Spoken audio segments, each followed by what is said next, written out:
सबसे पहले ये समझना आवश्यक है कि संत कौन, संत किसे माना जाए। संत वो जिसने केवल वेशभूषा को परिवर्तन कर लिया हो, संत वो जिसने भगवा धारण कर लिया हो, आचार्यों के चरणों में चल करके बैठते हैं तो वो संत की सही परिभाषा बताते हैं कि सत्यस्य अंत इति संत। जो सत्य के अंत तक पहुंच गया है, जिसने सत्य की तह को प्राप्त कर लिया है, वो संत है। और जब जिसके अंतरंग में सत्य जागृत हो जाता है तब ऐसे प्रतिमान दिखाई पड़ते हैं।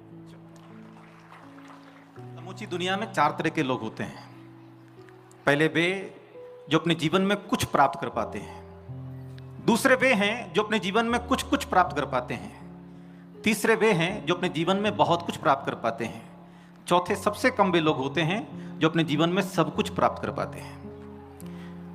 पुरानी नीति है कि कुछ पाने के लिए कुछ खोना पड़ता है। जब कुछ पाने के लिए कुछ खोना पड़ता है तो निश्चित है कि कुछ कुछ पाने के लिए कुछ कुछ खोना पड़ेगा, और जब कुछ कुछ पाने के लिए कुछ कुछ खोना पड़ेगा तो यह भी निश्चित हो जाता है कि बहुत कुछ पाने के लिए बहुत कुछ खोना पड़ेगा, और जब बहुत कुछ पाने के लिए बहुत कुछ खोना पड़ेगा तो यह स्वयं सिद्ध हो जाता है कि सब कुछ पाने के लिए और बिना सब कुछ खोए कभी सब कुछ मिल नहीं सकता।